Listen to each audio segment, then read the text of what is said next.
Apakah saya sudah mengikuti arah, alur, jalur dari gembalaku atau tidak? Tentang bagaimana seorang gembala, dia menggambarkan Allah itu sebagai gembala yang setia, penuh perhatian, memberikan makan, memimpin, melindungi, dan menyegarkan umatnya. Apakah kita sudah mengikuti jejak gembala kita? Seorang gembala berjalan di depan, sakit hati sama pendeta. Karena kenapa? Ditegur mulu dari mimbar. Jadi jangan sakit hati kalau diingatkan, kalau ditegur. Baik itu dari mimbar, baik itu secara langsung. Jangan sakit hati. Karena seorang gembala itu harus tahan panas di bawah terik matahari. Ketika engkau jauh, habislah sudah. Dia nggak cari kenyamanan. Dia nggak cari, wah saya di sinilah, biar nggak panas. Tahan saja. Kita pernahkah dia marah? Tuhan tidak suka hamba Tuhan mengutuk. Apalagi kalau ada disinggung masalah dulu-dulu itu, masalah rokok, waduh pasti sakit itu. Kalau tidak pernah disinggung justru masalah itu. Lalu kenapa begitu banyak gembala hari ini pengen dilayani? Apa nanti kata jemaat yang lain? Tetapi ada gembala yang mengklaim dirinya sebagai gembala, pengen dilayani. Aku datang bukan untuk dilayani. Harusnya kita ikut. Jangan hanya mau dilayani, tapi harus mau juga melayani.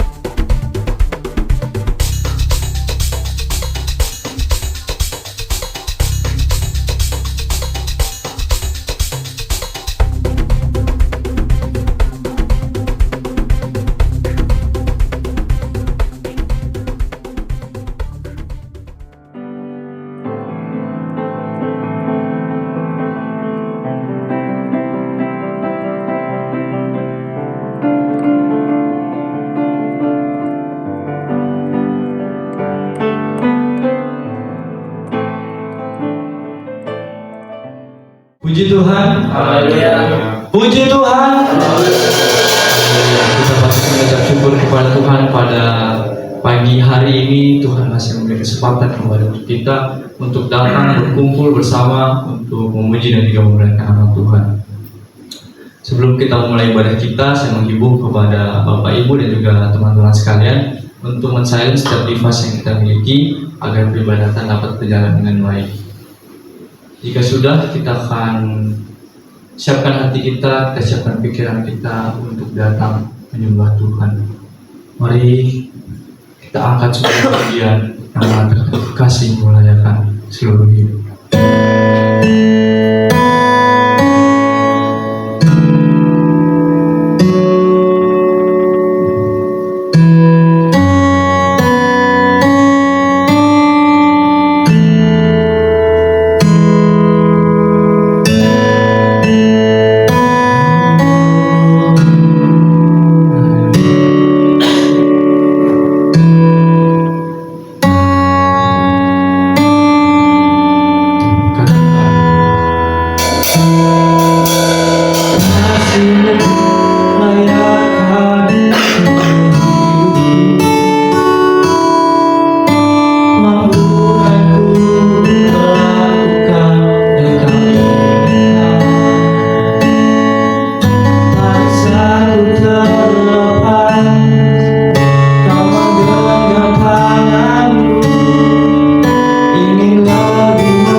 aku dengan nyatakanlah kepadaku untuk kemuliaan-Mu.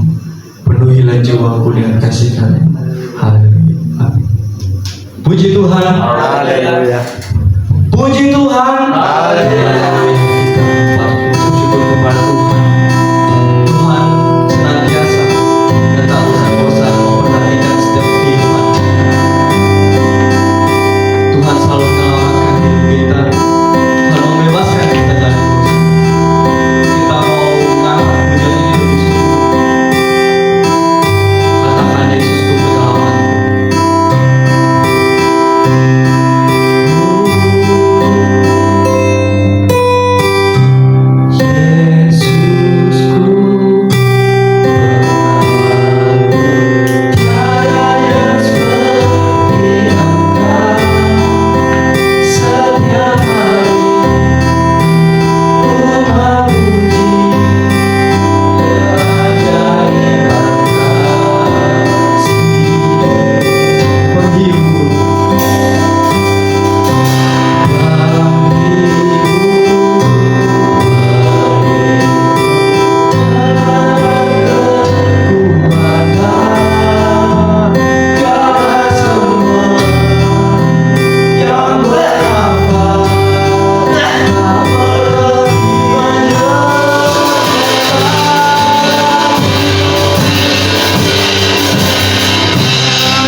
yang begitu hebat dan ajaib.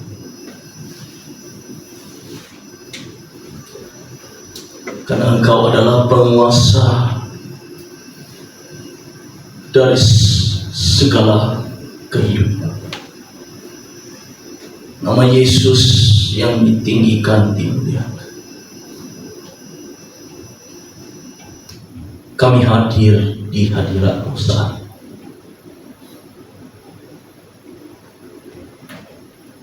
Kami merasakan kasih Tuhan di sepanjang hidup kami.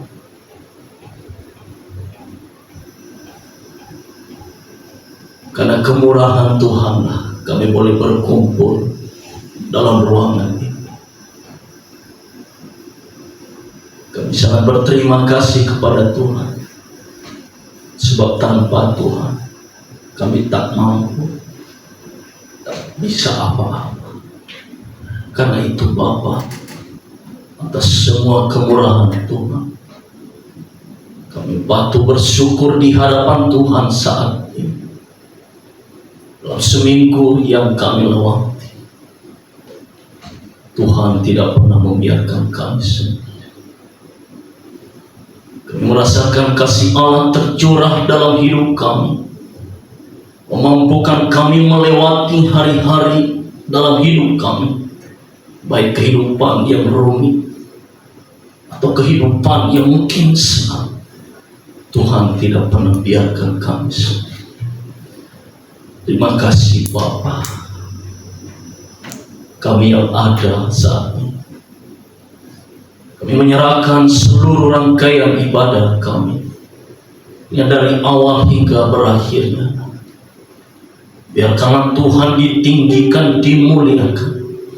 Biarkanlah Tuhan bertata atas puji-pujian kami. Biarlah Tuhan ditinggikan, dibesarkan melalui puji-pujian yang kami bawakan. Biarlah Engkau Allah yang berkuasa dalam kehidupan kami dan terlebih dalam ibadah kami saat ini. Biarkan kami boleh menerima kuasa daripada Tuhan.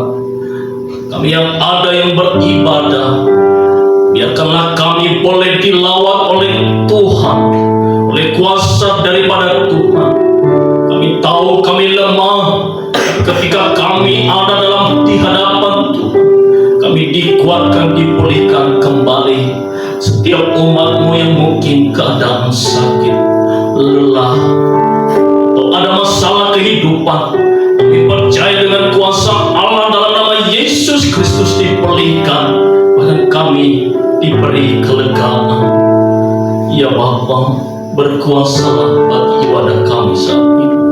Kami berdoa bagi hamba-Mu yang telah Engkau pilih melayani-Mu di altar ini.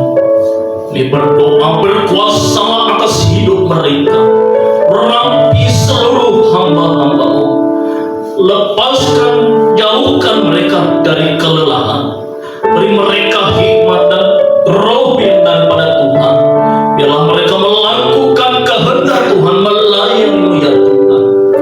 Melalui ibadah kami, biarlah kami boleh melihat bahwa kuasa Allah akan terjadi di tempat ini melalui hamba-hamba-Mu yang melayani-Mu saat ini. Kami semua yang ada, yang beribadah, seluruh jemaat menikmati roh yang ada daripada Tuhan. Kami boleh menikmati kuasa daripada Tuhan. Bekerjalah ya Roh Kudus, pakai semua hamba-hamba-Mu, rapi mereka Bapa. Biarlah semuanya tertuju kepada Tuhan. Terlebih kami berdoa bagi hamba-Mu Pak Pendeta PR yang akan menyampaikan kebenaran firman-Mu. Biarkanlah firman-Mu Bapa yang Engkau taruh dalam hidupnya, dalam pikiran, akan boleh dikatakan bagi kami, diberitakan bagi kami. Kuasa daripada Tuhan akan mengurapi hamba-Mu. Tuhan katakan apa yang Tuhan mau. Tegur kami agar kami mengenal pribadi kami yang salah. Tegur kami agar kami melihat kehidupan kami, agar kami boleh memperbaikinya Bapa. Melalui firman-Mu kami boleh berkaca, kami melihat diri kami bahwa kami adalah benar-benar hidup dalam firman-Mu. Bapa, Engkau pakai hamba-Mu, Bapa. Biarlah kuasa yang dipakai, yang Engkau berikan dalam hidupnya, boleh kami rasakan, boleh kami mendengarkan firman-Mu yang disampaikan oleh hamba. Kami berdoa bagi teman-teman saudara kami yang masih mungkin dalam perjalanan menuju tempat. Ya Bapa, kami memohon sertai seluruh hidup mereka. Biarkanlah mereka boleh bersama-sama dengan kami, bergabung, dan kami boleh menaikkan ibadah kami. Kami bersyukur di hadapan Tuhan. Biarkanlah kami boleh bersama-sama berdoa dan memuji Tuhan di tempat ini. Terima kasih Bapa. Kami tahu bahwa ketika kami mendekat kepada Tuhan, ketika kami beribadah kepada Tuhan, maka ada oknum kuasa gelap, kuasa iblis yang ingin menghancurkan damai sejahtera yang Kau berikan bagi kami. Karena itu Bapa, kami sepakat seluruh jemaat mengatakan, kami menolak kuasa yang jahat dan kuasa iblis dalam nama Yesus Kristus. Kuasa Allah mengalir di tempat ini, kedamaian dan ketentraman bagi kami yang ada dalam ruangan ini dikendalikan oleh kuasa daripada Tuhan. Terima kasih Bapa. Berkuasa atas ibadah kami, kami serahkan sepenuhnya ke dalam tangan Tuhan. Di dalam nama Yesus Kristus, kami berdoa dan mengucap syukur. Haleluya. Amin.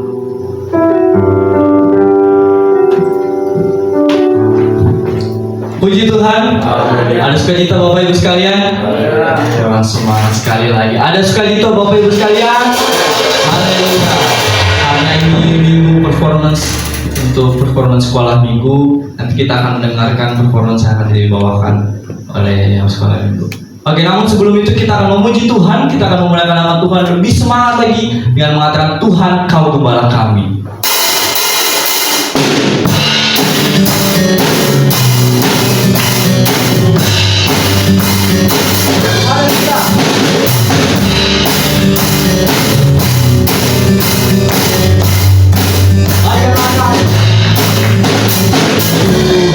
Kau gembala kami, kami kepadamu, kami mohon kami, pengorbanan Tuhan Yesus.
Berikan tepuk tangan dulu Bapak Ibu sekalian.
Berikan sekali lagi tepuk tangan yang meriah untuk Nenek. Performance yang sangat luar biasa. Kita sebagai nanti kaum bapak, kaum laki-laki, kaum anak muda, remaja, jangan mau kalah. Kalau misalnya nyanyi sudah luar biasa sekali, kita tidak mau kalah. Oke, kita akan berdoa persembahan yang akan dipimpin oleh Ibu Gembala kita. Kita akan angkat pujian Gembala baik.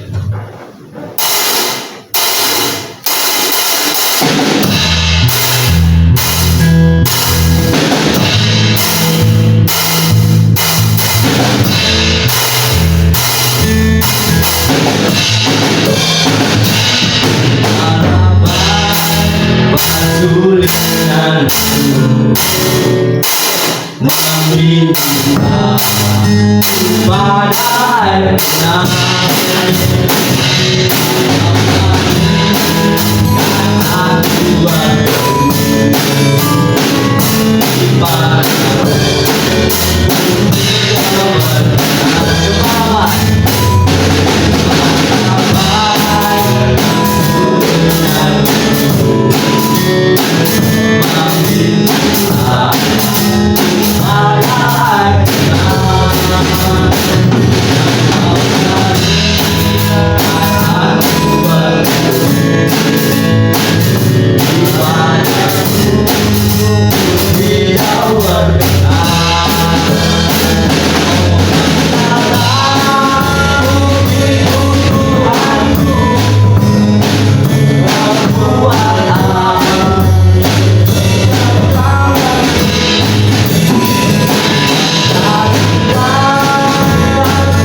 berkati kami dengan berlimpah Tuhan. Jika sebentar kami mau memberi Tuhan, kami percaya Tuhan mau memberkati kami Tuhan, memberkati hidup kami. Kami percaya Tuhan tiap-tiap langit dibukakan bagi kami, berkat-berkat-Mu dicurahkan bagi kami. Memberkati kami Tuhan, baik yang dapat memberi maupun yang belum dapat memberi. Kami percaya nanti ke depannya Bapa, kami boleh memberi Tuhan dengan apa yang kami punya Tuhan. Kami mau memberi hati kami, hidup kami, waktu kami, masa depan kami Tuhan. Kami mau Tuhan memberikan untuk hanya untuk kemuliaan-Mu Bapa. Bapa terima kasih Bapa, kiranya Tuhan persembahan kami Tuhan boleh dipakai untuk pelayanan tempat ini, dan persembahan kami juga boleh dipakai untuk memperlebar kerajaan-Mu Tuhan. Terima kasih Bapa, kami mau memberi dengan sukacita. Haleluya. Amin.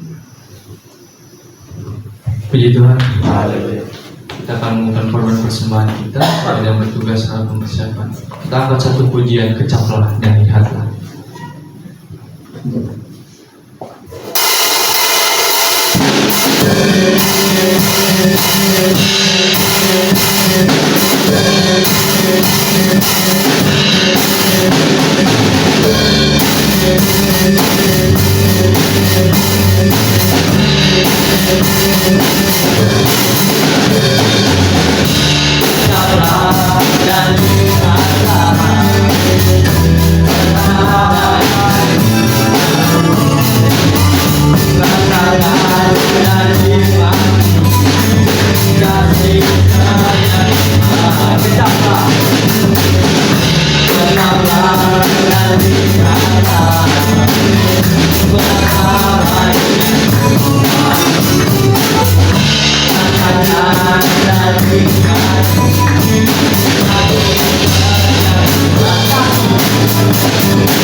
Puji Tuhan, kita akan mendengarkan sebagian dari firman Tuhan. Karena itu kita mau siapkan hati dan pikiran kita untuk diisi dengan kebenaran firman. Saya mengundang Bapak Ibu untuk bangkit berdiri. Kita akan angkat pujian ini dengan sungguh. Sebab Tuhan adalah gembala kita, maka kita tidak akan kekurangan apapun. Haleluya.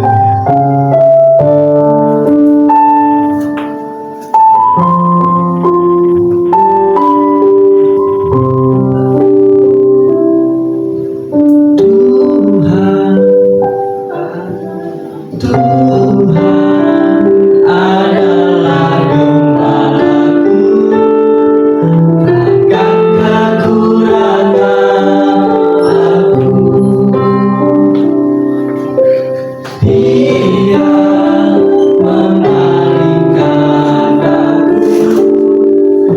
padang yang berumput hijau, Dia membimbingku ke air yang tenang, Dia menyegarkan jiwaku.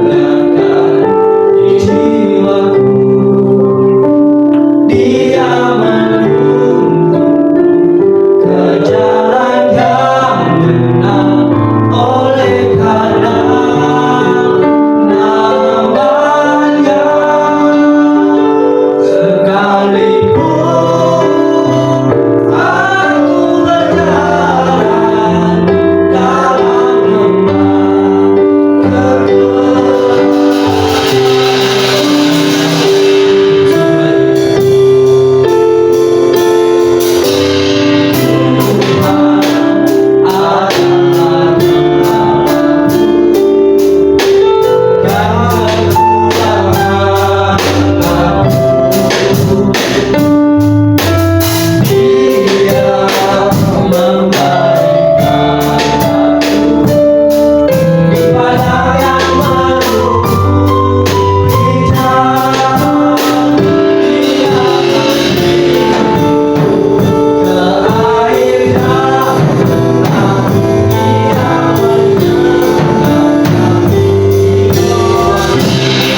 Puji Tuhan. Puji Tuhan. Baik Bapak Ibu Saudaraku sekalian, kita langsung saja mari kita buka Alkitab kita dalam Mazmur 23. Mazmur 23.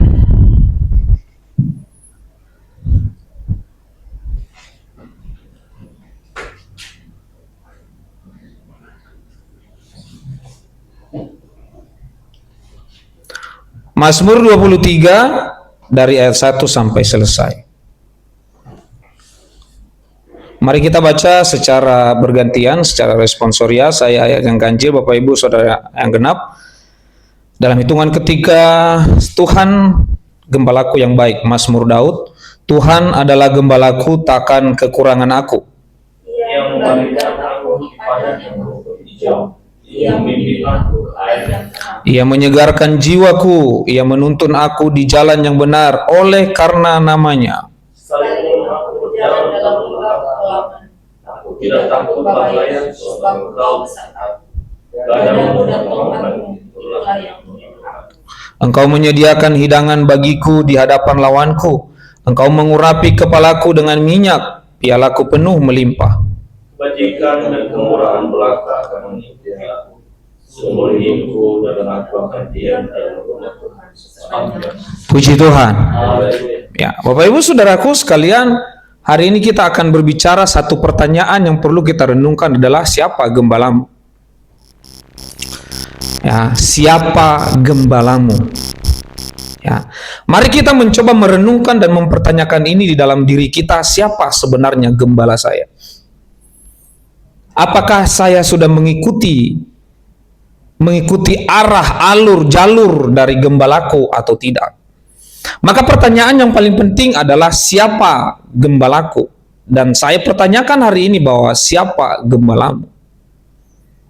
Ya, dari semua apa yang kita bacakan, dari ayat 1 sampai 6, bahwa itu seolah-olah itu hanya bagian kita. Ya, bagian kita. Takkan kekurangan aku, ia membimbing aku ke air yang tenang, ia menyegarkan jiwaku, ia menuntun aku di jalan yang benar. Ya, sekalipun ku berjalan dalam kekelaman, engkau besertaku, engkau menyediakan hidangan bagiku, engkau mengurapi kepalaku kebajikan dan kemurahan yang mengikuti aku. Jadi seolah-olah itu bagian kita semua. Tetapi Bapak Ibu Saudaraku sekalian, perlu kita ketahui, apakah sebelum kita mendapatkan ini semua, sudahkah kita memiliki analyze tentang gembala? Sudahkah kita memikirkan tentang gembala? Kalau kita mengatakan bahwa Tuhan itu adalah gembala kita, maka seharusnya kita tahu gembala itu seperti apa. Bukan hanya mengucap bahwa Tuhan adalah gembalaku. Ya. Nah, sebelum kita masuk ke sana, kita akan melihat konteks ini. Ini yang berbicara adalah Daud. Dan Daud pernah menjadi seorang gembala. Dia pernah menjadi seorang gembala domba. Maka Daud itu memiliki representasi tentang bagaimana seorang gembala. Maka ini adalah refleksi iman dari seorang Daud. Ya, dia menggambarkan Allah itu sebagai gembala yang setia, penuh perhatian, memberikan makan, memimpin, melindungi, dan menyegarkan umatnya. Pada masa itu bahwa raja itu adalah diibaratkan seorang gembala yang memberikan perlindungan kepada rakyatnya, yang mencukupkan kebutuhan rakyatnya, yang mensejahterakan rakyatnya, sehingga rakyatnya terlindungi dari apapun. Maka Daud membuat satu puisi tentang bahwa gembala yang sejati itu adalah Tuhan. Nah, maka dari itu, mari kita cari tahu gembala itu seperti apa. Ya. Seorang gembala yang pertama berjalan di depan. Dalam tradisi orang pada zaman itu tidak seperti gembala yang di Indonesia. Kalau gembala di Indonesia itu berjalan di belakang, bukan di depan. Tapi pada zaman Palestina, bahwa orang yang menggembalakan domba itu berjalan di depan. Kenapa berjalan di depan? Karena gembala itu harus siap berkorban paling terdepan saat bahaya datang. Jadi ketika bahaya datang dari depan, itu gembala yang langsung nomor pertama yang akan melindungi domba-dombanya. Maka Yesus berjalan di depan kita. Tuhan berjalan di depan kita. Bukan kita yang di depan Tuhan.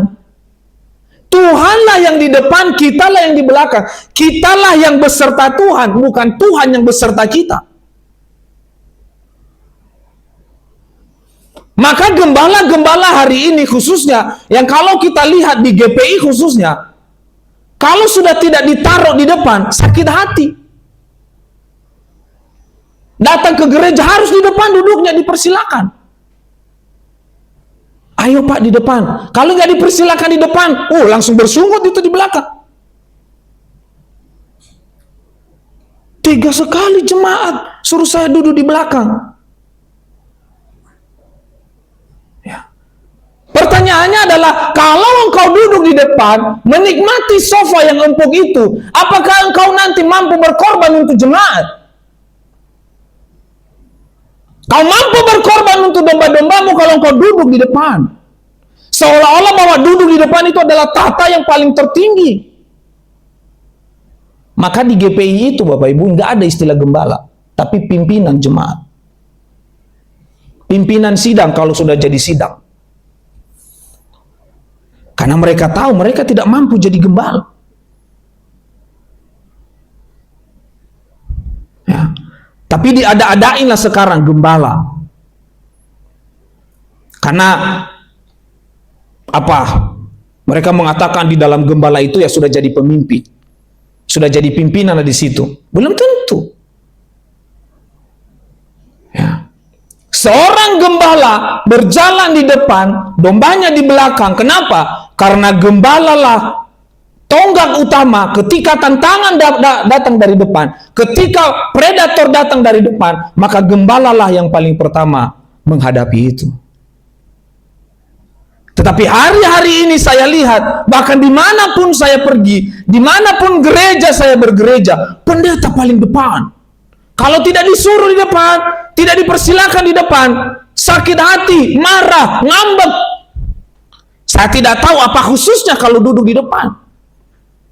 Saya tidak tahu apa bedanya duduk di depan dengan duduk di tengah dan belakang. Saya tidak tahu. Rasionalitasnya itu apa? Saya tidak tahu. Ya. Maka pada akhirnya yang membuat para gembala dan para pendeta menjadi manja duduk di depan sofa itu adalah jemaat. Seolah-olah mereka memberikan satu penghormatan, tetapi mereka tidak sadar bahwa itu menjadi habit bagi hamba Tuhan itu sendiri. Apakah kita sudah mengikuti jejak gembala kita ketika kita beserta dengan Tuhan itu? Apakah memang kita sudah ada di dalam jalan Tuhan? Tuhan tetap ada di depan menuntun kita. Masalahnya jangan-jangan ketika Tuhan di depan kita belok kiri. Sehingga apa yang terjadi kepada 100 domba, hanya 99 yang kembali ke kawanan. Yang satu kemana? Tersesat. Inilah gambaran Kristen. Ya. Seorang gembala berjalan di depan.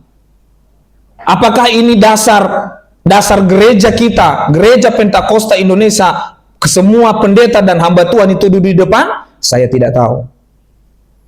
Tetapi seorang gembala berjalan di depan. Dan gembala kita itu adalah satu-satunya Tuhan Yesus Kristus. Puji Tuhan. Sampai pada hari ini dia masih berjalan di depan. Tergantung kau masih berjalan bersama dengan Tuhan, atau engkau belok kiri, belok kanan, atau justru stuck di tempat. Duduk aja. Nggak mau ngikut, capek katanya kalau jalan terus. Tetapi kalau kita memakai istilah mengikut Tuhan, maka kita harus terus berjalan. Karena gembala kita ada di depan. Ya. Gembala kita ada di depan. Yang kedua, seorang gembala itu punya tongkat. Ciri-ciri seorang gembala itu punya tongkat. Kalau tidak punya tongkat, maka dia bukan gembala.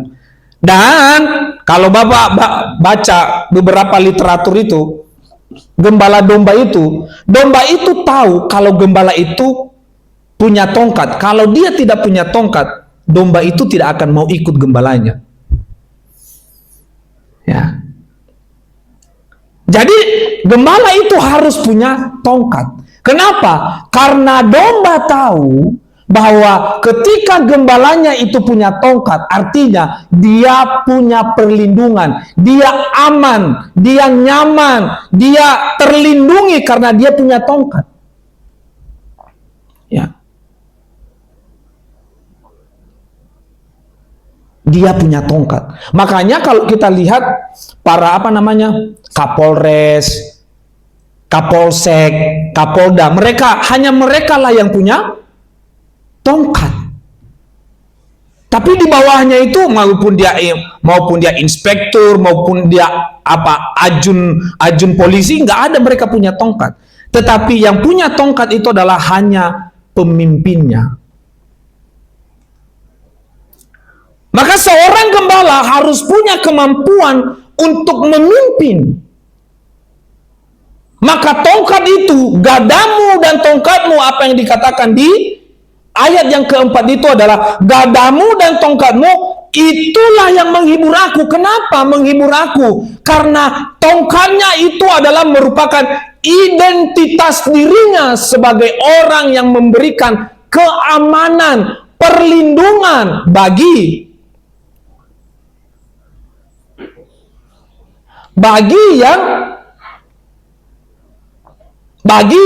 pemimpin yang memimpin dombanya.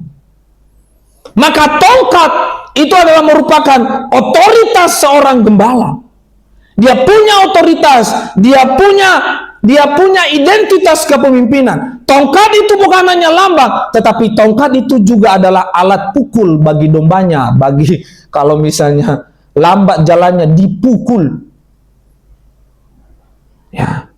Ada banyak jemaat sekarang domba baru dipukul pakai firman, langsung absen dari gereja. Baru dipukul pakai firman sama gembalanya, langsung absen. Baru ditegur sedikit, absen langsung. Ngambek, pengennya dijenguk, pengennya dibesuk, pengennya gembala mohon-mohon. Ya. Karena kenapa? Tongkat itu bukan hanya sebagai lambang otoritas kepemimpinan, tetapi tongkat itu adalah lambang di mana dia juga wajib memukul domba yang malas. Wajib memukul domba, mendorong domba yang tidak mau jalan. Maka itulah identitas seorang gembala. Ya. Jadi kalau di tempat ini, kalau bapak gembala menegur pakai firman atau ditegur langsung, jangan marah. Memang itu otoritas seorang gembala. Karena dia punya tongkat kepemimpinan. Kalau saya tidak punya tongkat, kenapa? Saya bukan gembala. Tetapi seorang gembala yang punya tongkat kepemimpinan, ia wajib untuk memukul, menghajar domba yang malas, menghajar domba yang tidak mau jalan, selama dia masih ada di dalam kawanan. Ya. Ada banyak jemaat yang saya lihat keluar dari gereja sakit hati sama gembalanya, sakit hati sama pendeta. Karena kenapa? Ditegur mulu dari mimbar. Tiap bulan, tiap minggu itu terus. Ya, tapi kalau itu terus juga udah nggak sehat itu gereja itu. Ya. Tiap minggu pakai firman hanya untuk nembak satu sosok saja. Itu udah nggak sehat itu. Ya, nggak apa-apa dia keluar juga itu, nggak apa-apa. Tapi semoga dia di gereja yang baru juga sehat rohaninya. Ya. Tetapi kalau misalnya ditegur satu kali sebulan gitu. Ya, ada dulu pendeta waktu saya kuliah di Siantar itu, wah udah terstruktur itu khotbahnya.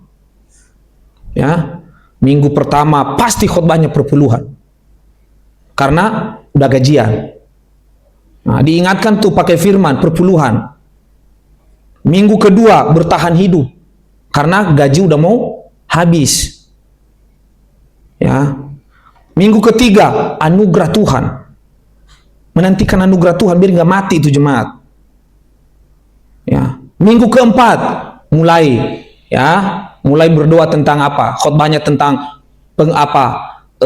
grow up perusahaan, ya tetap setia dalam pekerjaan. Karena udah mulai gajian minggu pertama lagi. Dan itu terus siklusnya. Siklus khotbahnya seperti itu terus. Ya, ada juga pendeta tiap minggu khotbahnya apa? Perpuluhan, ujung-ujungnya khotbahnya perpuluhan. Ujung-ujungnya khotbahnya dosa. Ujungnya khotbahnya apa? Ya itulah. Padahal sebenarnya khotbah itu harus berakhir kepada kepribadian Kristus. Kristosentris. Ya. Kalau udah terstruktur, saya ingat itu struktur dari khotbah-khotbahnya. Ya. Apalagi kita yang hanya dapat 500.000 kiriman dari kampung kan, nggak bisa bayar persepuluhan. Ya, nombok pun kita bayar kos-kosan, ongkos ke kampus, ya, bayar kos 300.000, tinggal 200.000 lagi, itu untuk sebulan, ya. ongkos ke kampus pulang pergi itu 15.000. Habis. Hanya seminggu. Terus 3 minggu ke depan apa yang dilakukan? Jalan kaki. Pulang pergi 15 kilo. Ya. Jalan 7,5, balik 7,5. Ya, kadang-kadang kalau ketemu jemaat diangkut, wah dibaik-baikin jemaatnya. Kemana ibu? Iya mau ke ini, mau ke pajak. Kalau orang-orang di sana kan bilang ke pajak bukan ke pasar. Mau ke pajak, oh puji Tuhan ya. Ya kita dalam hati berharap bayarin ongkosnya gitu kan. Pas dia turun, amang saya udah bayar ya. Oh puji Tuhan, Tuhan memberkati gitu kan. Terbayar dulu, bebas kan 1 hari. Ya. Seorang gembala, dia punya otoritas, dia punya tongkat kepemimpinan. Ya, dia punya hak untuk memukul, dia punya hak untuk menegur, dia punya hak untuk mengingatkan. Jadi jangan sakit hati kalau diingatkan, kalau ditegur, baik itu dari mimbar, baik itu secara langsung, jangan sakit hati. Karena kenapa? Itulah otoritas gembala. Anda boleh sakit hati kepada saya kalau saya tegur, tetapi kepada gembalamu, kau nggak boleh sakit hati. Karena kenapa? Dia punya tongkat kepemimpinan. Di dalam tongkat kepemimpinan itu, dia seorang gembala. Seorang pemimpin yang punya tongkat, dia punya hak untuk memukul. Tetapi seorang gembala, dia juga punya hati untuk melindungi dan mengayomi. Puji Tuhan. Puji Tuhan. Ya. Seorang gembala punya tongkat. Masalahnya kalau gembala tidak punya tongkat, itu bahaya. Tidak dikenal nanti dia sama domba-dombanya. Dia anggap, wah ini gembala apa ini? Nggak ada tongkatnya. Kita seruduk yuk. Nah itu. Kan bahaya kalau udah diseruduk gembalanya. Kan udah banyak gembala yang diseruduk kan? Ya, dilengserkan, ya, itu masuk ke TikTok itu semua. Kenapa? Mereka nggak kenal gembala siapa itu. Ya. Seorang gembala merupakan investigator ulung. Ya. Seorang gembala adalah investigator, memastikan, mempersiapkan lokasi di mana gembala menggiring dombanya aman tanpa bahaya. Tongkat itu bukan hanya dipergunakan untuk memukul, untuk memimpin, untuk membimbing dan mengarahkan, tetapi tongkat itu juga dipergunakan untuk memastikan ketika seorang gembala menuntun dombanya ke tempat di mana gembala ini membawa domba-dombanya, sebelum domba-domba ini masuk ke area itu, si gembala apa tugasnya? Memastikan lokasi itu aman, tidak ada bahaya, memastikan setiap lubang yang ada di sana tidak ada ular. Maka tongkat itu gunanya untuk menyundul-nyundul itu si lubang itu agar ular yang ada di sana bisa keluar. Jadi dia memastikan, seorang gembala memastikan domba ini aman. Jadi ketika domba ini masuk ke sana dan makan rumput-rumput itu, tidak ada ular yang tiba-tiba muncul dan menyatok si domba itu. Maka seorang gembala, dia harus datang lebih awal. Dia harus memastikan semua lokasi aman. Dia harus memastikan semua keadaan kondisi aman.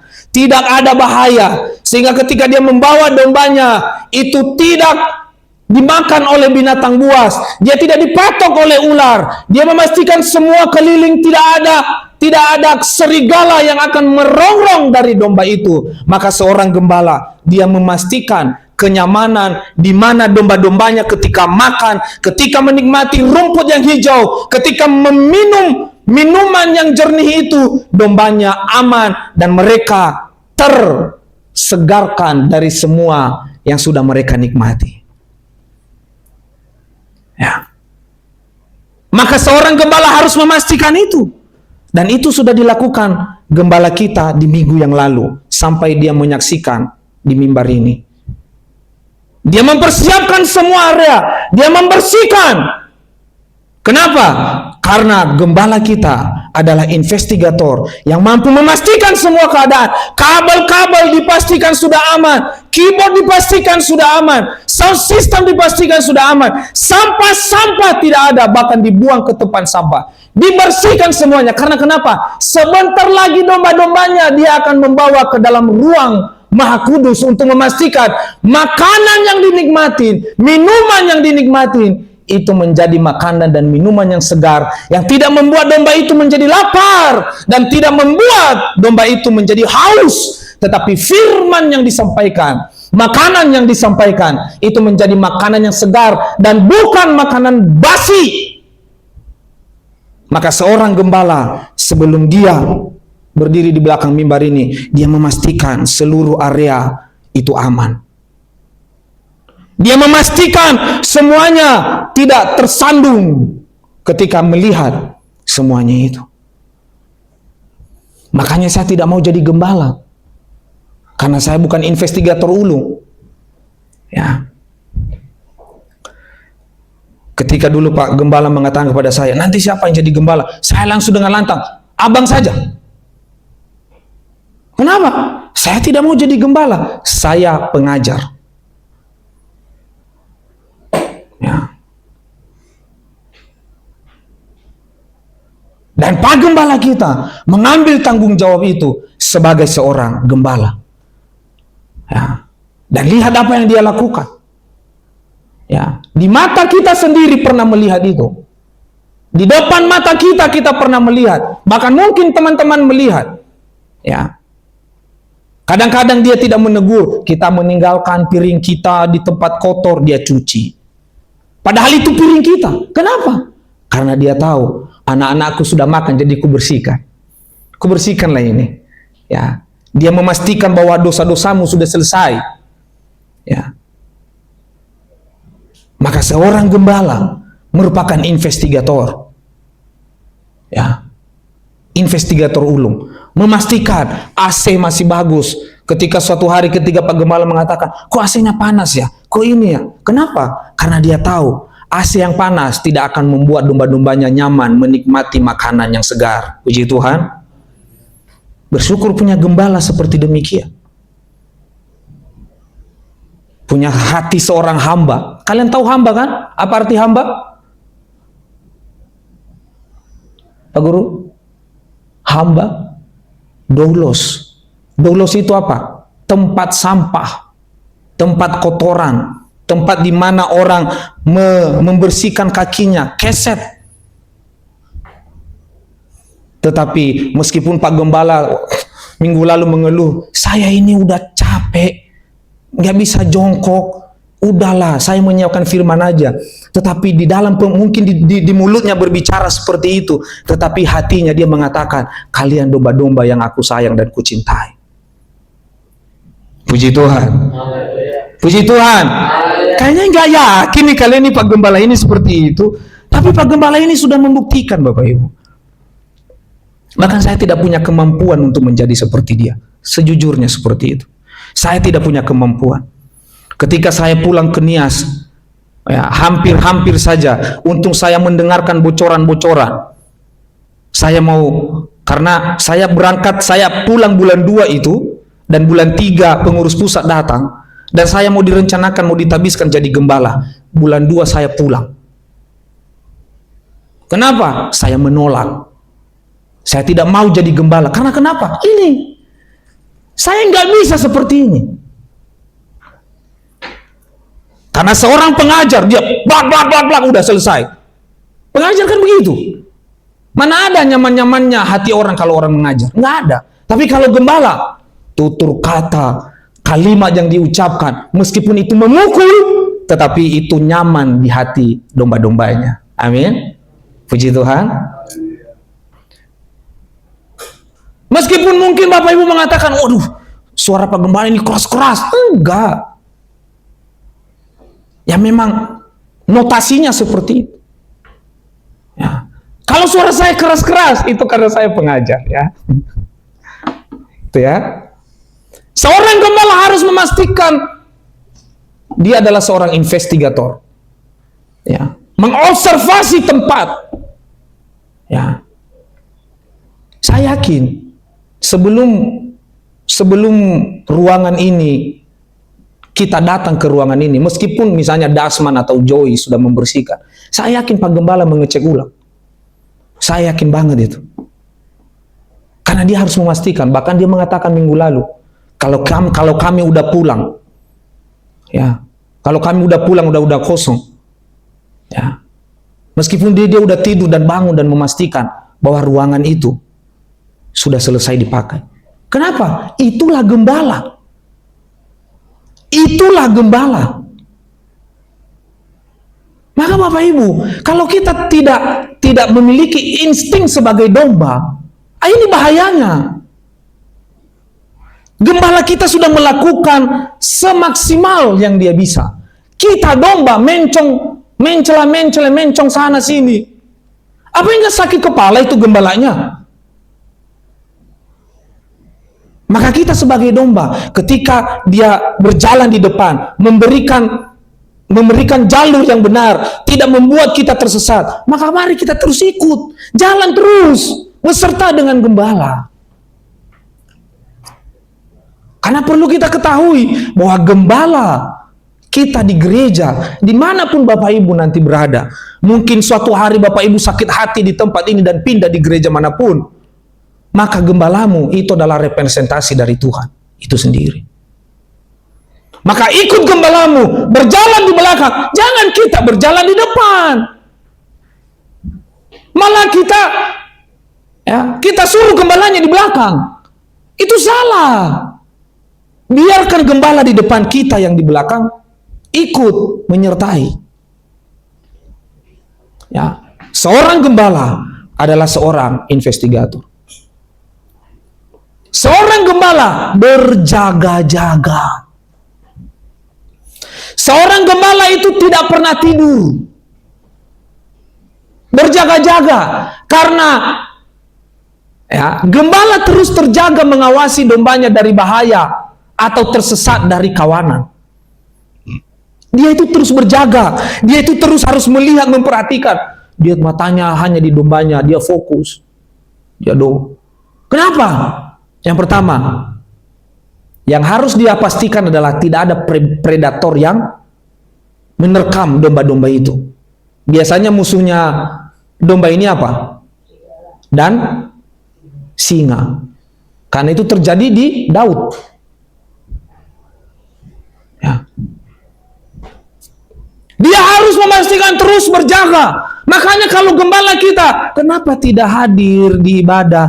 Jangan bilang begini, apa sih gembala ini nanya mulu? Enggak, itu karena gembala sangat-sangat care. Kalau bahasa Inggrisnya care, kalau bahasa Indonesianya peduli. Bukan karena dia nggak ada urusan, banyak urusannya. Sebagai kepala PTSP di Jakarta Utara itu banyak urusannya. Tetapi dia menyempatkan mengambil HP dan mengetik satu persatu. Kenapa tidak hadir? Ada apa? Sehatkah? Dan dia terus berjaga-jaga. Supaya apa? Agar engkau dan saya tidak tersesat. Permasalahannya terkadang kita mencari jalan yang kita mencari jalan yang sesat. Gembala sudah menuntun kita ke jalan lurus. Kita belok kiri. Gembalanya belum bilang belok kiri, kita belok sendiri. Gembala terus terjaga ketika dia membawa domba-dombanya. Di apa itu? Di tempat di mana domba-domba itu makan. Kalian kira setelah itu gembalanya nyantai gitu? Enggak. Dia duduk dengan tenang dan memperhatikan dombanya makan dengan tenang. Tidak ada ular, tidak ada serigala, tidak ada singa yang menerkam. Dia perhatikan terus. Kenapa? Karena satu saja termakan itu dan predator itu datang, maka semua kawanan akan bubar. Maka seorang gembala memastikan itu dombanya tidak terpisah dari kawanan.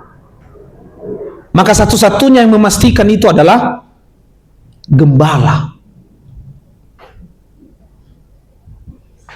Dan Yesus itu memastikan kita yang sudah percaya kepada Dia tidak bubar. Maka Dia mengirim utusannya. Siapa utusannya? Gembala.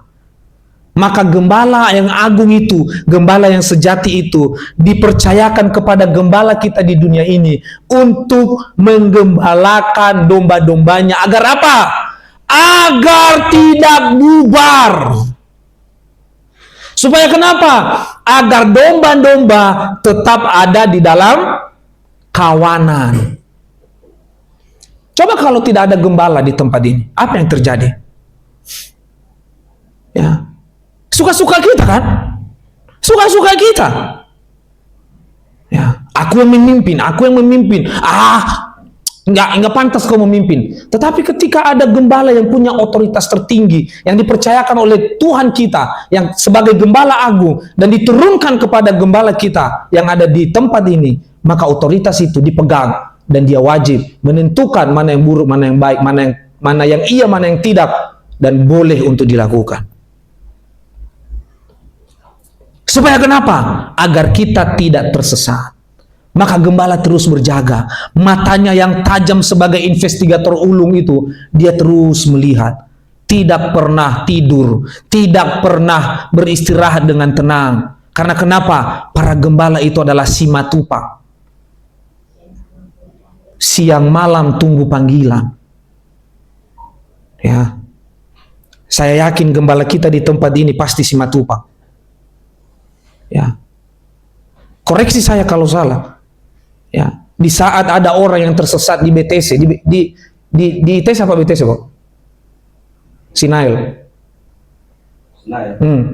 Dia tersesat di mana itu? Ya, di PGC. Di PGC. Tersesat, nggak bisa pulang. Dia nggak tahu jalan karena masih baru. Ditelepon Pak Gembala kita. Jam berapa itu? Hampir tengah malam kan?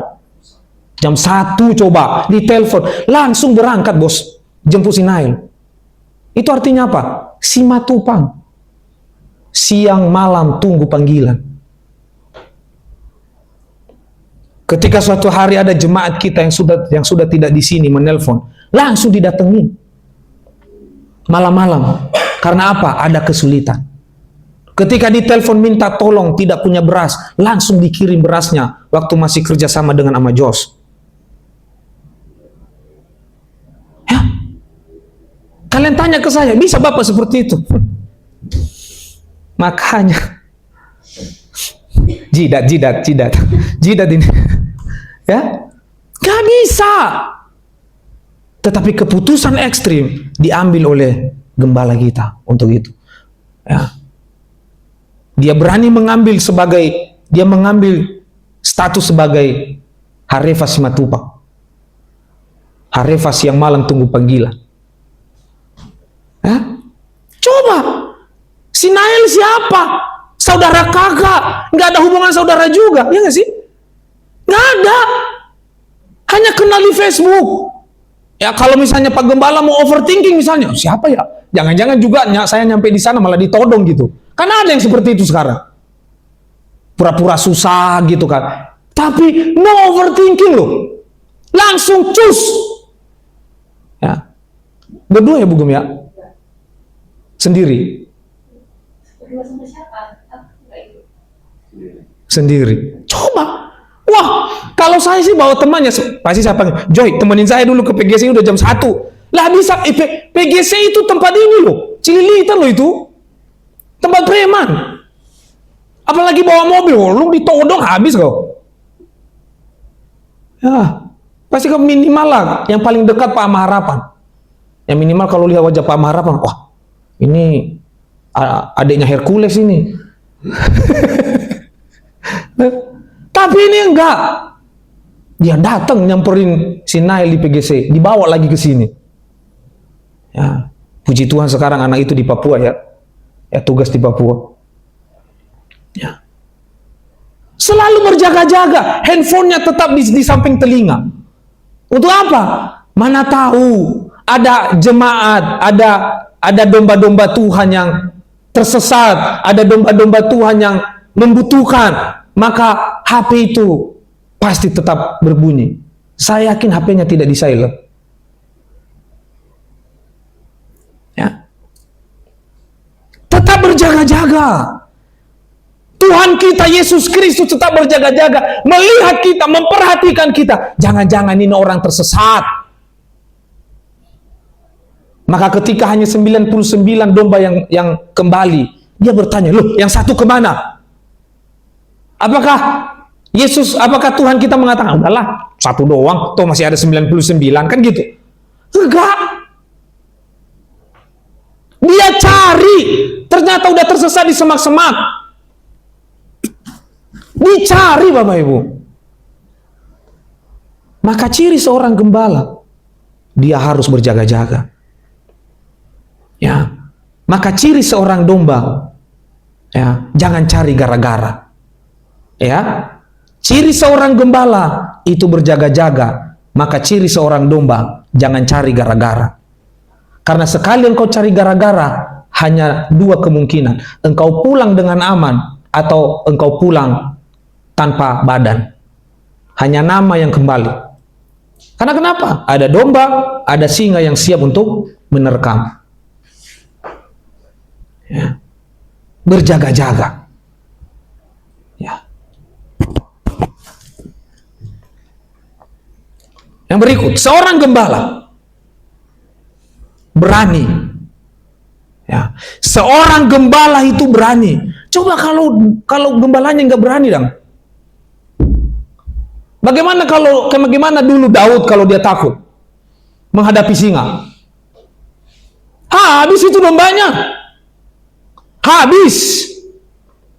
Tetapi seorang gembala dengan tongkatnya, ya, dengan tongkatnya yang kuat itu, ya, kan ada visual dari tongkat seorang gembala itu. Jadi di bagian atasnya itu bulat dan gede.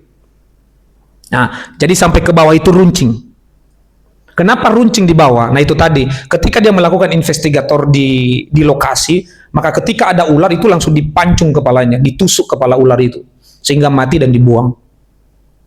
Nah kenapa ada agak besar di atas? Karena kalau untuk mukul para predator, dan itu keras, ya itu keras. Maka yang di atasnya itu lebih besar, sampai ke bawah itu runcing. Ya, itu visualisasi yang pernah kami lihat. Ya, karena yang di atas itu dia memukul pakai yang paling atas. Maka seorang gembala itu pemberani. Dia harus berani melawan para predator yang mencoba mengincar para domba-dombanya. Ya.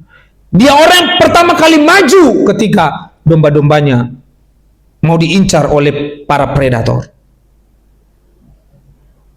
Dia yang pertama kali maju. Bukankah itu yang dilakukan oleh Tuhan? Dialah yang pertama kali maju ketika kita menjadi budak dosa. Bukan siapa-siapa. Dia rela berkorban. Dia rela mempersembahkan hidupnya. Hanya untuk apa? Untuk domba-domba yang sudah tersesat ini. Meskipun sudah tersesat, dia rela turun. Dia rela mengorbankan hidupnya. Ini gembala. Harus berani. Tidak takut menghadapi bahaya. Saat predator datang ingin menerkam dombanya, dia maju dan membawa tongkatnya itu dan memukul, kalah. Maka ketika Daud beririsan dengan ini, di mana Daud dalam pengalamannya menghadapi singa, apalagi dikatakan Daud itu kecil. Ya, saya tidak tahu kecil di sini pendek atau apa, tapi dikatakan kecil karena kecil dan pendek itu berbeda. Tetapi dikatakan dia kecil. Mungkin kalau Simpson yang menghadapi harimau singa itu masih oke. Tapi ini kecil. Tetapi dengan gagah berani Daud menghadapi singa itu dengan tongkatnya. Dan apa yang terjadi? Siapa yang kalah? Singa. Bahkan singa itu mati. Tapi banyak sekarang gembala malah mengorbankan jemaatnya, dieksploitasi jemaatnya. Ya, hanya dijadikan sebagai sapi perah. Jemaatnya semakin miskin, gembalanya semakin kaya. Pakai Rolex harga 250 juta, pakai mobil Alphard, tapi dia full time. Bagaimana mungkin gembala full time bisa membeli Alphard dan Rolex sampai 250 juta? Makanya perbincangan Geren Lumendong dengan Grace Tahir itu menampar dari Geren Lumendong. Mungkin Bapak Ibu pernah nonton itu. Ya. Maka dalilnya Geren Lumendong adalah, ya firman Tuhan juga mengatakan bahwa hamba Tuhan hidup dari Injil. Langsung dipotong sama Grace Tahir. Dari Injil kan, bukan dari kemewahan. Jadi hidupnya dari Injil, bukan dari kemewahan. Tetapi banyak hari ini gembala yang menyebut dirinya gembala, hidup dari kemewahan, beli Alphard, beli rumah di lokasi mewah, PIK, BSD, ya, setiap minggu bawa mobil Alphard, Mercedes Benz. Apakah itu gembala? Tetapi jemaat yang miskin tetap miskin, yang kaya semakin kaya. Ya, ketika jemaatnya pergi, apa yang dikatakan gembala? Udahlah, biarin aja pergi. Ya, kenapa gembala tidak berusaha untuk mencari apa yang terjadi dengan jemaat itu? Kalau memang jemaatnya sudah tidak mau datang, ya sudah.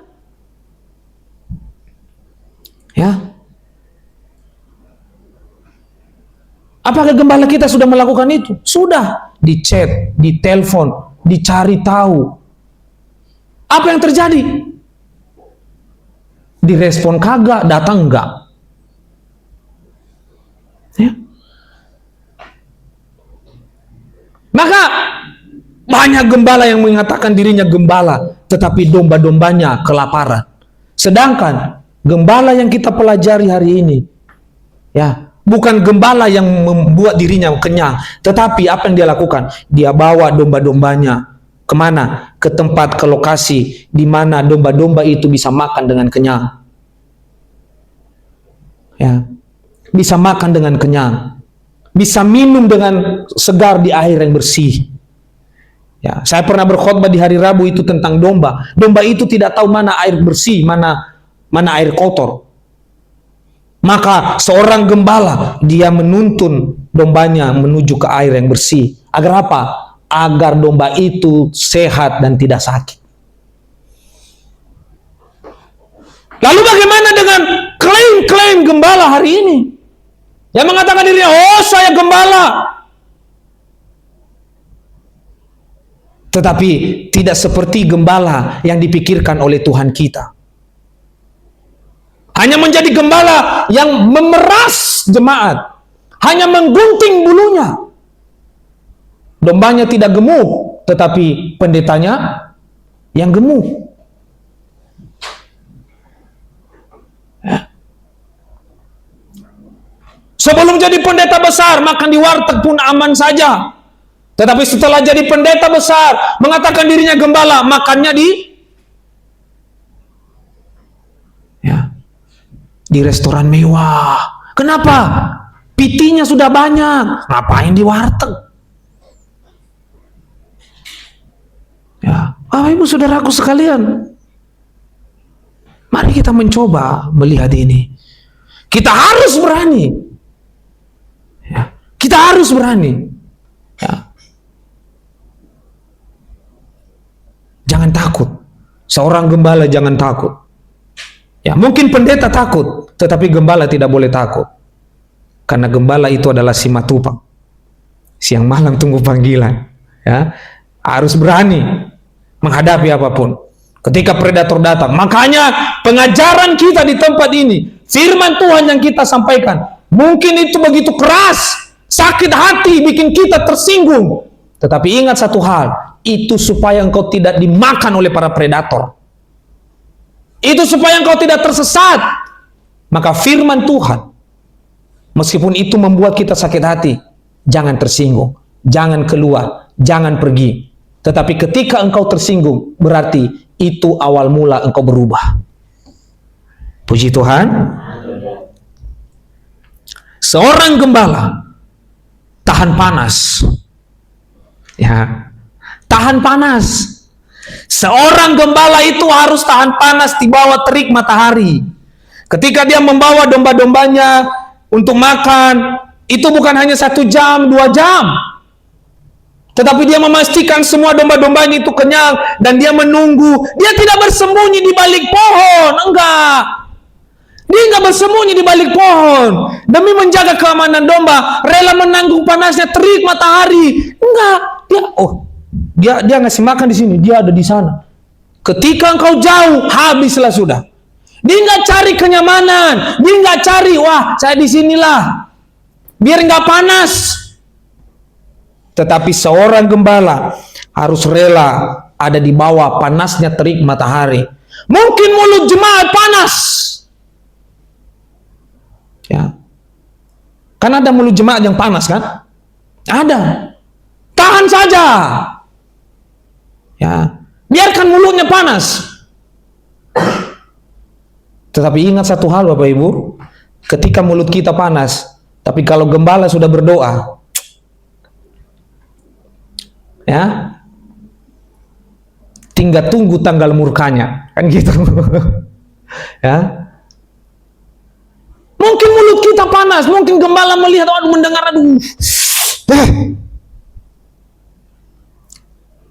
tetapi bagaimanapun, ya, seorang gembala, seorang hamba Tuhan harus tahan akan panas. Ya. Tahan panasnya mulut seperti cabai yang begitu pedas, seperti sambal kami di rumah. Bahkan Joy yang katanya hebat makan sambal, ketika makan sambal saya, baru airnya yang dicolek. Aduh Om, nggak bisa Om. Nggak bisa Om, dicampur lagi kecap itu di sambal itu. Ya, mungkin mulut kita sepedas itu. Ya, Bapak Ibu, saya mau tanya, ketika mulut Bapak Ibu panas mengkritik gembala kita, pernahkah dia marah? Pernah? Nggak pernah. Pasti nggak pernah. Ya, paling senyum aja sih. Iya, iya. Tapi setelah itu masuk kamar, dia berlutut dan dia berdoa sama Tuhan. Tuhan berkatilah Bapa Maharapan, buka jalan baginya, buka pintu berkat, anugerah kasih. Pasti tidak mengutuk. Karena Tuhan paling tidak suka hamba Tuhan mengutuk. Karena akan terjadi nanti kasusnya seperti Bileam. Ketika dia mencoba mengutuk bangsa Israel, apa yang terjadi? Malah bangsa Israel diberkati. Artinya apa? Tuhan tidak suka hamba Tuhan mengutuk umatnya. Yang Tuhan mau adalah agar doa yang kita sampaikan, seburuk apapun itu Israel, harus berkat yang harus kita doakan, kita turunkan bagi jemaat. Puji Tuhan. Ya. Tahan panas, apapun itu. Ya. Dan sudah terbukti di tempat ini. Ya. Gembala kita, ya bisa saja sebenarnya gembala kita, dia punya otoritas, dia punya pangkat di pemerintahan, bisa aja. Tetapi enggak.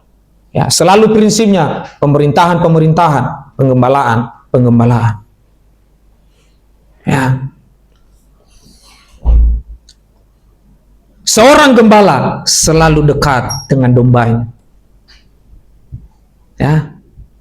Apakah ada gembala yang jauh dari dombanya? Gak ada Bapak Ibu. Ya. Ketika seorang gembala itu, dia tetap ada di sekeliling domba-domba itu. Karena memastikan bahwa domba-domba itu aman.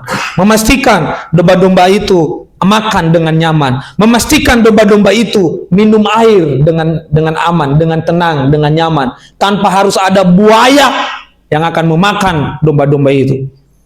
Tetapi gembala selalu ada di sekeliling di sana. Dia melihat, wah, domba-dombaku aman gak ini? Wah, domba-dombaku ini gak ini? Jadi dia ada di sekeliling di sana. Dia tetap dekat. Dia tetap ada di sana. Tidak jauh-jauh dari domba-dombanya. Maka seorang gembala sebagai representasi Tuhan, Allah kita, Yesus Kristus, Allah Bapa, sebagai gembala harus dekat dengan jemaatnya, dengan dombanya. Ya. ada pendeta susah tersentuh. Susah sekali tersentuh. Saking jemaatnya banyak. Ya. Yang di Surabaya itu berapa ribu itu? 30.000. Tidak tersentuh gembalanya, Bapak Ibu. Saking banyaknya. Kalau kita di sini karena masih sedikit, ya, belum tentu pun gembalanya dihafal itu jemaatnya itu. Ya. Tapi kenapa sampai ya mau menggembalakan sebanyak itu? Ya. Dalilnya kan, ini kan umat Tuhan, penginjilan, buah-buah dari pelayanan. Ya. Padahal di dalam firman Tuhan itu, gembala mengenal dombanya dan domba mengenal suara gembalanya. Sekarang 30.000 jemaatnya. Kira-kira Pak Guru kenal nggak itu? 100 saja dari 30.000. Kenal nggak?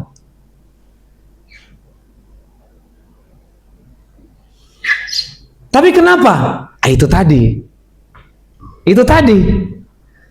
Ya.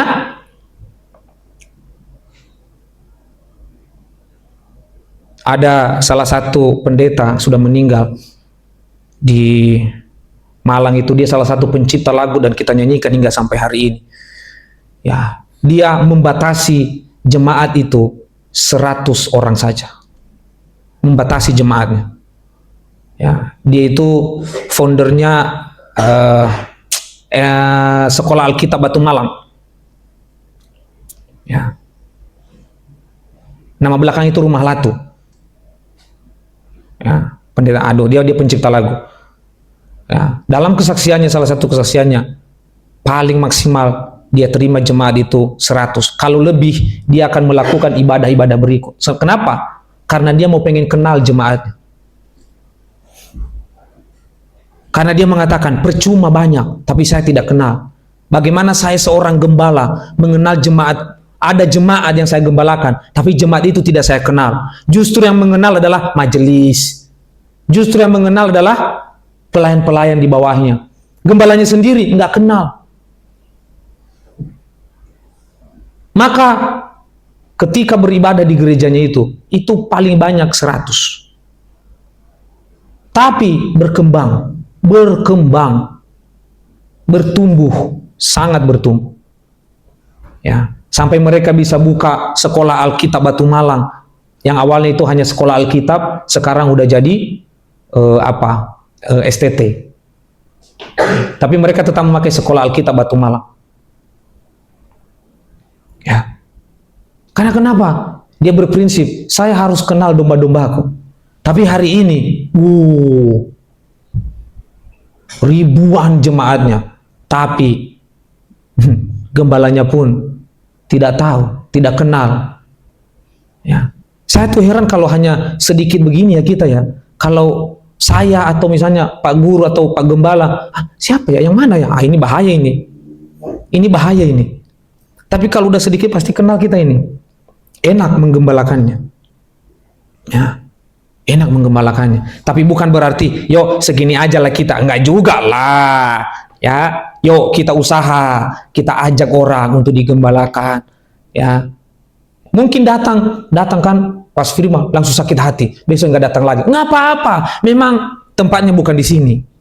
Karena yang ada di sini adalah hanya orang-orang yang bertahan dan mau bertumbuh di dalam Kristus. Amin. Salah satunya Bapak Maharapan. Ya, saya yakin Bapak Maharapan ini kalau saya khotbah pasti tersinggung-singgung deh ini. Ya, terkaget-kaget hatinya pasti. Tapi Pak Maharapan tidak. Saya harus tetap di GPI Grand Wisata. Haleluya. Ya, itu kan. Meskipun Pak Gembala khotbah kuat-kuat, mungkin saja tersinggung bagi Pak Maharapan. Apalagi kalau ada disinggung masalah dulu-dulu itu, masalah rokok, waduh pasti sakit itu. Tapi apa yang terjadi? Ya, malah berhenti merokok kan? Haleluya. Haleluya itu kata Pak Maharapan itu. Ya. Pasti di saat itu, aduh, disinggung, aduh rokok lagi, aduh, nggak ada lagi apa pembahasan lain apa ya selain rokok gitu. Tetapi suatu hari Pak Harapan kena teguran.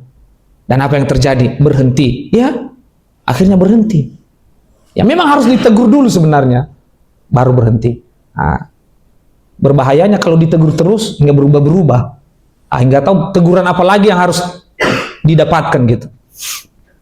Selalu dekat, ya. Selalu dekat, ya. Joy selama tinggal di rumah dia selalu mengatakan, dia curhat sama tantenya itu. Nggak tahu nih tante, aku terus yang disinggung, Pak Gembala lah, bapak gua sendiri, gua dijadiin korban. Apalagi si Om ini nyinggung saya terus. Si tantenya menghibur kan. Nah, kebetulan kan tantenya kan orang psikologi kan. Katanya, itu tandanya kamu dianggap, kamu diakui, diperhatikan, dipeduliin. Nah, kalau tidak pernah disinggung justru masalah itu. Artinya kamu dibiarkan. Ya. Nah, saya tidak tahu apakah Pak Guru setuju dengan teori itu. Ya. Itu karena kamu diperhatikan, kamu dipeduliin, bukan karena mereka punya sakit hati, tapi itu adalah tanda kedekatan.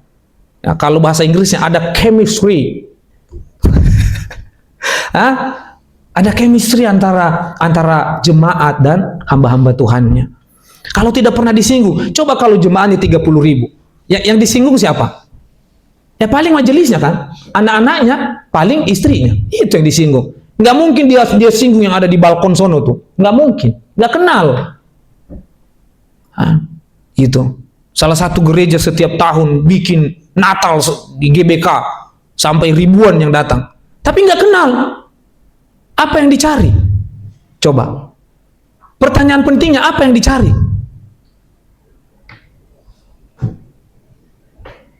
Tapi kita Natal, meskipun sederhana, meskipun kita sedikit, meskipun kita tidak banyak, tapi kita tahu, semua kita menikmati Natal setiap tahunnya. Puji Tuhan. Ya. Nah, gembala tidak jauh dari dombanya, karena sekalinya jauh, maka domba akan menjadi incaran para predator. Maka, Bapak Ibu Saudaraku, jangan pernah sakit hati kalau misalnya gembala kita dekat dengan kita, suka ngomong, suka bicara, suka pengen diskusi. Jangan, karena kenapa? Sedang membangun kedekatan. Agar apa? Gembala itu memastikan bahwa kamu tidak diincar predator-predator yang ada di luar sana. Itu yang dipastikan. Maka korelasi Mazmur pasal 23, ya, korelasi Mazmur 23 dengan judul Siapa Gembalamu? Kalau kita mau melihat Bapak Ibu dari ayat 1 sampai 6, di sana siapa yang melayani? Domba atau gembala?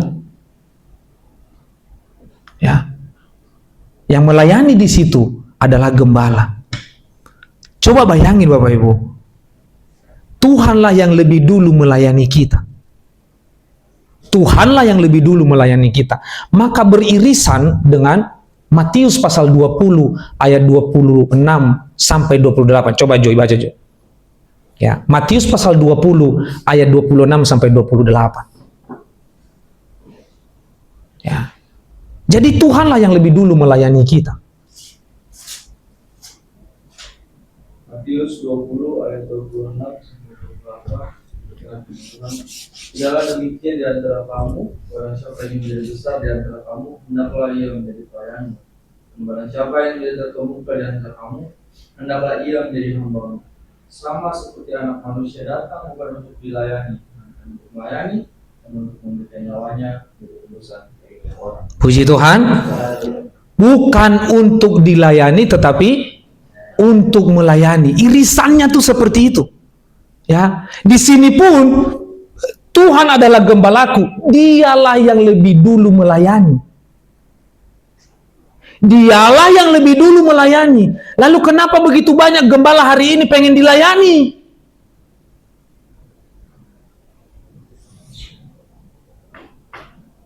Ya? Kalau tidak dilayani itu kayak gimana gitu?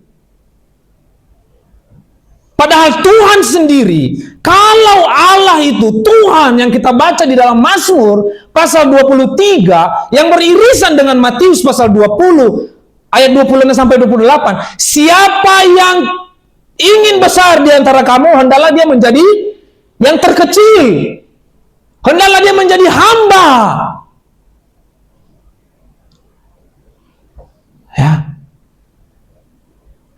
Saya tuh heran hari-hari ini, gembala pengen banget dilayani. Ya, kenapa sih sekali-sekali gembala itu ngelayanin jemaat gitu loh? Sekali-sekali gitu. Ya, ada pendeta kita di sektor 8, saya pernah berdiskusi dengan beliau. Dia mengatakan, ya apa nanti kata jemaat yang lain? Loh, tapi kan Bapak gembala kan? Akhirnya memakai dalil, itu kan konteksnya pada zaman itu loh, kan? Kalau giliran itu konteks pada zaman itu. Ya. Bapak Ibu saudaraku sekalian, ya.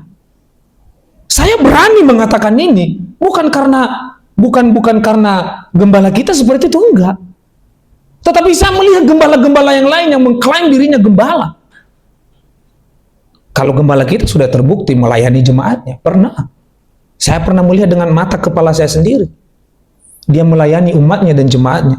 Tetapi ada gembala yang mengklaim dirinya sebagai gembala, pengen dilayani. Kalau enggak dilayani, saya pastikan itu, ya, di acara-acara berikutnya pasti nggak mau datang. Karena dia merasa enggak dilayani. Dia merasa dicuekin, dia merasa diabaikan.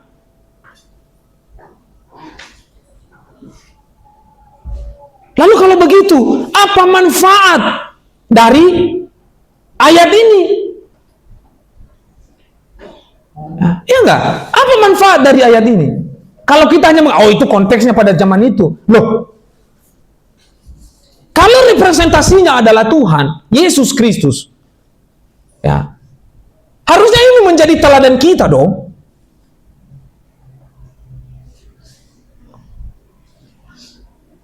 Bahkan di pasal 23, Mazmur 23, benar-benar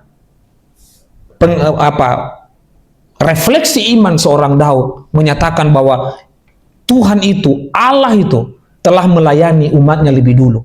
Beririsan dengan Matius pasal 20, 26, 28 ini, dia beririsan di sana, aku datang bukan untuk dilayani, tapi untuk melayani.